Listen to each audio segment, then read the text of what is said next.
ಎಲ್ಲರಿಗೂ ನಮಸ್ಕಾರ.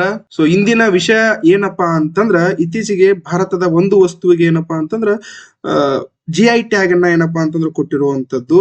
ಹಾಗಾದ್ರೆ ಆ ವಸ್ತು ಯಾವ್ದಪ್ಪಾ ಅಂತಂದ್ರ, ಆ ವಸ್ತು ನರಸಪುರಂ ಲೇಸ್ ಕ್ರಾಫ್ಟ್ ಅಂತ ಹೇಳಿ ಕರಿತೀವಿ. ಯಾವ್ದ್ರಿ?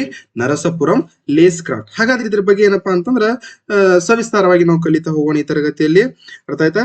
ನೆಕ್ಸ್ಟ್ ಏನಪ್ಪಾ ಅಂತಂದ್ರ, ಇದೊಂದು ಏನಪ್ಪಾ ಅಂತಂದ್ರೆ ಇತ್ತೀಚೆಗೆ ಈ ನರಸಪುರಂ ಲೇಸ್ ಕ್ರಾಫ್ಟ್ ಏನಪ್ಪಾ ಅಂದ್ರ ಜಿಯೋಗ್ರಫಿಕಲ್ ಇಂಡಿಕೇಶನ್ ಟ್ಯಾಗ್ ಅಂದ್ರೆ GI ಟ್ಯಾಗ್ ಅನ್ನ ಏನಪ್ಪಾ ಅಂತಂದ್ರೆ ಕೊಟ್ಟಿರ್ತಾರೆ. GI ಟ್ಯಾಗ್ ಆಯ್ತಾ. ನಾವು ನೋಡಿರ್ತೀವಿ GI ಟ್ಯಾಗ್ ಬಗ್ಗೆ ನಾವೆಲ್ಲ ಕೇಳಿರ್ತೀವಿ. ಅದೇ ಆ ಒಂದು GI ಟ್ಯಾಗ್ ಏನಪ್ಪಾ ಅಂದ್ರೆ ಈ ನರಸಪುರಂ ಏನಪ್ಪಾ ಅಂದ್ರೆ ಲೇಸ್ ಕ್ರಾಫ್ಟ್ ಏನಪ್ಪಾ ಅಂದ್ರೆ ಕೊಟ್ಟಿರುವಂತದ್ದು. ಹಾಗಾದ್ರೆ ಈ ನರಸಪುರಂ ಲೇಸ್ ಕ್ರಾಫ್ಟ್ ಅಂದ್ರೆ ಏನು, ಇದ್ರ ಇತಿಹಾಸ ಏನು ಅಂತ ತಿಳ್ಕೊಬೇಕು ಅಂತಂದಾಗ, ಇದು ನರಸಪುರಂ ಲೇಸ್ ಕ್ರಾಫ್ಟ್ ಅಂತಂದ್ರೆ, ಇಲ್ಲಿ ಬ್ಯಾಕ್ ಗ್ರೌಂಡ್ ಈ ಬ್ಯಾಕ್ ಗ್ರೌಂಡ್ ಅಲ್ಲಿ ಒಂದು ಕಾಣ್ತದ ನೋಡ್ರಿ, ಚಿತ್ರ ಕಾಣ್ತದ, ಅದು ಏನಪ್ಪಾ ಅಂತಂದ್ರ ನರಸಪುರಂ ಲೇಸ್ ಕ್ರಾಫ್ಟ್ ಆಗಿರ್ತದ. ಏನಪ್ಪಾ ಅಂತಂದ್ರ ಈ ಇದೊಂದ್ ಏನಪ್ಪಾ ಅಂತಂದ್ರ ಉಲನಿಂದ ಅಥವಾ ದಾರದಿಂದ ಹೆಣೆಯುವಂತದ್ದು ಏನಪ್ಪಾ ಅಂದ್ರೆ ಒಂದು ಕಲೆ ಆಗಿರ್ತದ. ಹಾಗಾದ್ರೆ ಇದು ಎಲ್ಲಿದಪ್ಪ ಅಂತಂದ್ರ, ಈ ನರಸಪುರ ಅನ್ನೋ ಒಂದು, ಇದು ನರಸಪುರ ಲೊಕೇಶನ್ ಎಲ್ಲಿ ಕಂಡು ಬರ್ತದಪ್ಪ ಅಂತಂದ್ರ, ಇದು ಗೋದಾವರಿ ನದಿಯ ದಡದಲ್ಲಿ, ಅಂದ್ರೆ ಆಂಧ್ರ ಪ್ರದೇಶದ ಗೋದಾವರಿ ನದಿಯ ಏನಪ್ಪಾ ಅಂತಂದ್ರ ದಡದಲ್ಲಿ ಏನಪ್ಪಾ ಅಂತಂದ್ರೆ ಕಂಡು ಬರ್ತದ. ಗೋದಾವರಿ ನದಿಯ ದಡದಲ್ಲಿ ಏನಪ್ಪಾ ಅಂತಂದ್ರೆ ಕಂಡು ಬರ್ತದ. ಈ ಒಂದು ಲೇಸ್ ಕ್ರಾಫ್ಟ್ ಏನಪ್ಪಾ ಅಂತಂದ್ರ, ಅಪ್ರಾಕ್ಸಿಮೇಟ್ಲಿ ಇದು ಏನಪ್ಪಾ ಅಂತಂದ್ರ 150 ವರ್ಷಗಳ ಇತಿಹಾಸ ಇರುವಂತ ಒಂದ್ ಏನಪ್ಪಾ ಅಂದ್ರೆ ಲೇಸ್ ಕ್ರಾಫ್ಟ್ ಆಗಿರ್ತದ. 150 ವರ್ಷದ ಇತಿಹಾಸ ಇರುವಂತದ್ದು ಈ ಲೇಸ್ ಕ್ರಾಫ್ಟ್ ಆಗಿರ್ತದೆ. ಇದು ಒಂದು ಕಲೆ ಆಗಿರ್ತದ. ಈ ಕಲೆ ಯಾರಿಂದ ಬಂದಿರ್ತದಪ್ಪ ಅಂತಂದ್ರ, ಈ ಗೋದಾವರಿ ನದಿಯ ದಡದ ಮೇಲಿರುವಂತಹ ಒಂದು ರೈತ ಕುಟುಂಬದ, ಅಂದ್ರೆ ರೈತ ಫ್ಯಾಮಿಲಿ, ಒಂದು ರೈತ ವರ್ಗದ ಮಹಿಳೆಯರಿಂದ ಬಂದಿರುವಂತದ್ರಿ. ಮಹಿಳೆಯರಿಂದ ಬಂದಿರುವಂತ, ಸರ್ವೇ ಸಾಮಾನ್ಯವಾಗಿ ಇಂಥ ಕಲೆಗಳೆಲ್ಲ ಬರುವುದೇನಪ್ಪಾ ಅಂದ್ರೆ ಮಹಿಳೆಯರಿಂದನೇ, ಪುರುಷರಿಂದ ಬಹಳ ಕಡಿಮೆ. ಹೌದಾ? ಮಹಿಳೆಯರಿಂದನೇ ಜಾಸ್ತಿ ಬರುವಂತದ್ದು. ಹೌದಾ?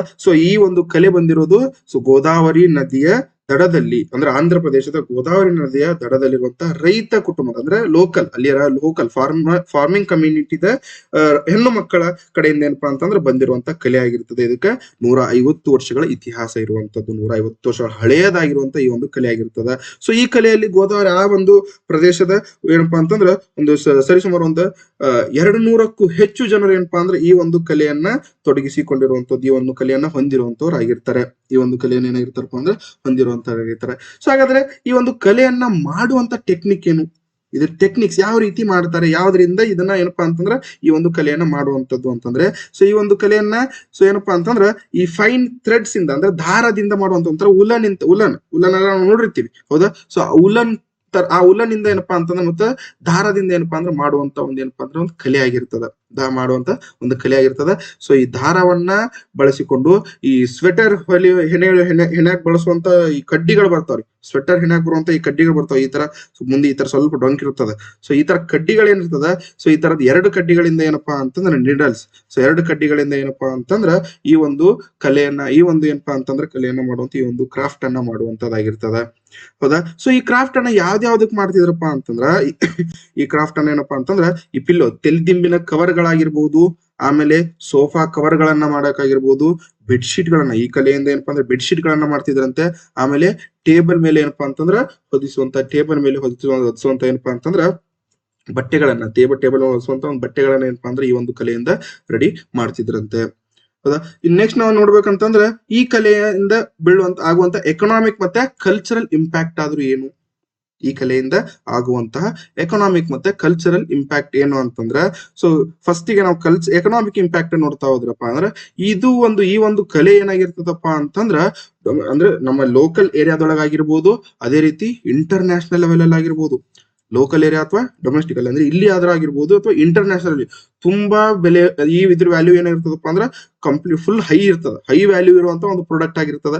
ಅಷ್ಟೇ ಅಲ್ಲ, ಈ ಒಂದು ಪ್ರಾಡಕ್ಟ್ ಅನ್ನ ಏನಪ್ಪಾ ಅಂತಂದ್ರ ಯುನೈಟೆಡ್ ಸ್ಟೇಟ್ಸ್ ಗೆ, ಆಮೇಲೆ ಯುನೈಟೆಡ್ ಕಿಂಗ್ಡಮ್ ಗೆ ಮತ್ತು ಫ್ರಾನ್ಸ್ ಗೆ ಏನ್ ಮಾಡ್ತಾರಂತಂದ್ರ ರಫ್ತು ಮಾಡ್ತಾರಂತ್ರಿ, ರಫ್ತು ಮಾಡ್ತಾರಂತ್ರಿ. ಅಷ್ಟು ವ್ಯಾಲ್ಯೂ ಇರುವಂತ ಒಂದು ಪ್ರಾಡಕ್ಟ್ ರೀ. ಇದರಿಂದ ಏನಾಗ್ತದಪ್ಪ ಅಂತಂದ್ರೆ ರಫ್ತು ಮಾಡೋದ್ರಿಂದ ಏನಾಗ್ತದ, ಇದ್ರ ವ್ಯಾಲ್ಯೂ ಹೆಚ್ಚಿರೋದ್ರಿಂದ ಇದು ಏನಾಗ್ತದಪ್ಪ ಅಂದ್ರೆ ಎಕನಾಮಿಕಲಿ ಏನಾಗ್ತದ, ಫಿಟ್ ಆಗ್ತಾರ. ಅಂದ್ರೆ ಈ ಕಲೆಯನ್ನ ರೂಢಿಸಿಕೊಂಡಂತವ್ರು ಏನಾಗ್ತಾರಪ್ಪ ಅಂದ್ರೆ ಎಕನಾಮಿಕಲಿ ಫಿಟ್ ಆಗ್ತಾರೆ. ಅದಷ್ಟೇ ಅಲ್ಲ, ಇನ್ನು ಕಲ್ಚರಲ್ ಇಂಪ್ಯಾಕ್ಟ್ ಅಂತಂದ್ರೆ ಏನಪ್ಪಾ ಅಂತಂದ್ರ, ಇದು ತಮ್ಮ ಲೋಕಲ್, ಅಂದ್ರೆ ತಮ್ಮ ಒಂದೇನಪ್ಪಾ ಅಂತಂದ್ರ ಒಂದು ಸೊಬಗನ್ನ, ತಮ್ಮ ಸೊಡಗನ್ನ, ತಮ್ಮ ಒಂದೇನಪ್ಪಾ ಅಂತ ಒಂದು ಕಲೆಯನ್ನ, ಒಂದು ಯುನಿಕ್ ಕಲ್ಚರಲ್, ಇದೊಂದು ತಮ್ಮ ಒಂದೇನಪ್ಪಾ ಅಂದ್ರೆ ಸಂಪ್ರದಾಯವನ್ನ ಏನಪ್ಪಾ ಅಂದ್ರೆ ಪ್ರತಿನಿಧಿಸುವಂತ ಒಂದು ಕಲೆ ಆಗಿರ್ತದ. ಸೊ ಒಂದು ಸಂಪ್ರದಾಯನ ಏನಪ್ಪಾ ಅಂತಂದ್ರೆ ಪ್ರತಿನಿಧಿಸುವಂತ ಒಂದು ಏನಂದ್ರ ಕಲೆ ಆಗಿರ್ತದ. ಸೊ ಇನ್ ನಾವು ನೆಕ್ಸ್ಟ್ ನೋಡ್ಬೇಕು ಅಂತಂದ್ರ ಸೊ ಈ ಒಂದು ಕಲೆಗೆ ನಾವ್ ಏನ್ ಸಿಕ್ಕೈತೆ ಅಂತಂದ್ವಿ, GI ಟ್ಯಾಗ್ ಸಿಕ್ಕಿರ್ತದ. ಏನ್ರಿ GI ಟ್ಯಾಗ್? GI ಟ್ಯಾಗ್ ಅಂತಂದ್ರೆ ಏನಪ್ಪಾ ಅಂದ್ರೆ geographical indication tag. Geographical indication tag ಅಂತಂದ ಹೇಳಿ ಕರಿತೀವಿ. ಹಾಗಾದ್ರ ಜಿಯೋಗ್ರಾಫಿಕಲ್ ಇಂಡಿಕೇಶನ್ ಟ್ಯಾಗ್ ಅಂದ್ರೆ ಏನು? ಟ್ಯಾಗ್ ಅಂದ್ರೆ ಏನಪ್ಪಾ ಅಂತಂದ್ರ ಯಾವುದಾದರೂ ಒಂದು ಪ್ರತ್ಯೇಕವಾಗಿರುವಂತ ಒಂದು ಪ್ರದೇಶದೊಳಗಿರುವಂತ ವಸ್ತುಗಳು. ಅವು ಈ ವಸ್ತುಗಳು ಹೆಂಗಿರ್ಬೇಕಪ್ಪ ಅಂದ್ರೆ ಯುನಿಕ್ ಆಗಿ ಇರಬೇಕು. ಬಹಳ ಅದಕ್ಕ ಏನಪ್ಪಾ ಅಂದ್ರೆ ಹಳೆಯ ಏನ್ಷಿಯಂಟ್, ಅದ್ರ ಬಹಳ ಹಳೆಯ ಒಂದು ಇತಿಹಾಸ ಇರಬೇಕು. ಮತ್ತೆ ಅದು ಏನಪ್ಪಾ ಅಂದ್ರೆ ಕಲೆ ಹೆಂಗಿರ್ಬೇಕಪ್ಪ ಅಂದ್ರೆ ಯುನಿಕ್ ಆಗಿರ್ಬೇಕು. ಸೊ ಅಂತ ಒಂದು ಕಲೆಯಿಂದ ಬರುವಂತಹ ಒಂದು ವಸ್ತುಗಳಿಗೆ ಏನಪ್ಪಾ ಅಂತಂದ್ರೆ ಈ ಒಂದು ಟ್ಯಾಗ್ ಅನ್ನ ಕೊಡ್ತಾರ್ರಿ. ಅಂತ ಒಂದು ಕಲೆಯಿಂದ ಬರುವಂತಹ ವಸ್ತುಗಳಿಗೆ ಏನಪ್ಪಾ ಅಂದ್ರೆ ಈ ಟ್ಯಾಗ್ ಅನ್ನ ಕೊಡ್ತಾರ. ನೆನಪಿನಾಗ ಇಟ್ಕೋರಿ. ಸೊ ಇದೇನಾಗಿರ್ಬೇಕು ಅಂದ್ರೆ ಸೊ ಯಾವ್ದಾದ್ರು ಒಂದು ಪ್ರದೇಶದಲ್ಲಿ ಇರಬೇಕು. ಈ ಒಂದು ಕಲೆ ಏನಪ್ಪಾ ಅಂದ್ರೆ ವಸ್ತುಗಳು ಏನಪ್ಪಾ ಅಂದ್ರೆ ಒಂದು ಪ್ರದೇಶದಲ್ಲಿ ಏನಪ್ಪಾ ಅಂದ್ರೆ ಮ್ಯಾನುಫ್ಯಾಕ್ಚರ್ ಆಗ್ತಿರ್ಬೇಕು. ಅದು ಏನಪ್ಪಾ ಅಂದ್ರೆ ಬಹಳ ಹಳೆಯ ಇತಿಹಾಸ ಇರ್ಬೇಕು, ದೊಡ್ಡ ಹಳೆಯ ಇತಿಹಾಸ ಇರಬೇಕು. ಆಮೇಲೆ ಇದರಲ್ಲಿ ಏನಪ್ಪಾ ಅಂದ್ರೆ ಒಂದು ಯುನಿಕ್ ಏನಿರ್ಬೇಕಪ್ಪ ಅಂತ ಸ್ಟೈಲ್ ಇರ್ಬೇಕ್ರಿ, ಯುನಿಕ್ನೆಸ್ ಇರ್ಬೇಕು. ಸೊ ಅಂತ ಒಂದು ಏನಪ್ಪಾ ಅಂತಂದ್ರೆ ವಸ್ತುಗಳಿಗೆ ಏನ್ ಮಾಡ್ತಾರಪ್ಪ ಅಂದ್ರ GI ಟ್ಯಾಗ್ ಅನ್ನ ಏನಪ್ಪಾ ಅಂತಂದ್ರ ಕೊಡುವಂತದ್ದು.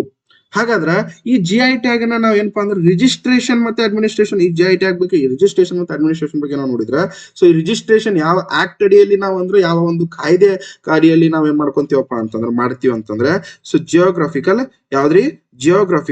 Indication of goods registration and protection act 1999 ಈ ಒಂದು ಕಾಯ್ದೆಯ ಅಡಿಯಲ್ಲಿ ಏನಪ್ಪಾ ಅಂತೀವಿ ಅಂದ್ರೆ ಸೊ ನಾವು GI ಟ್ಯಾಗ್ ಪಡ್ಕೊಳ್ಳುವಂತ ಪ್ರಾಡಕ್ಟ್ ಗಳನ್ನ ಏನ್ ಮಾಡ್ತಂದ್ರೆ ರಿಜಿಸ್ಟ್ರೇಷನ್ ಅನ್ನ ಮಾಡ್ಕೊಂತೀವಿ. ಅಷ್ಟೇ ಅಲ್ಲ, ಈ ರಿಜಿಸ್ಟ್ರೇಷನ್ ಮಾಡಿಕೊಳ್ಳುವಂತ ಈ ಕಂಪ್ಲೀಟ್ ಇದು ಯಾವ ಒಂದು ಡಿಪಾರ್ಟ್ಮೆಂಟ್ ಅಂಡರ್ ಬರ್ತದಪ್ಪ ಅಂದ್ರ department of industry promotion and internal trade. ಯಾವ್ದ್ರಿ? Department of industry promotion and internal trade. ಹಾಗೆ ಯಾವ ಒಂದು ಮಿನಿಸ್ಟ್ರಿ ಅಂಡರ್ ಬರ್ತದಪ್ಪ ಅಂತಂದ್ರ ministry of commerce and industry. ಯಾವ್ದ್ರಿ? Ministry of commerce and industry.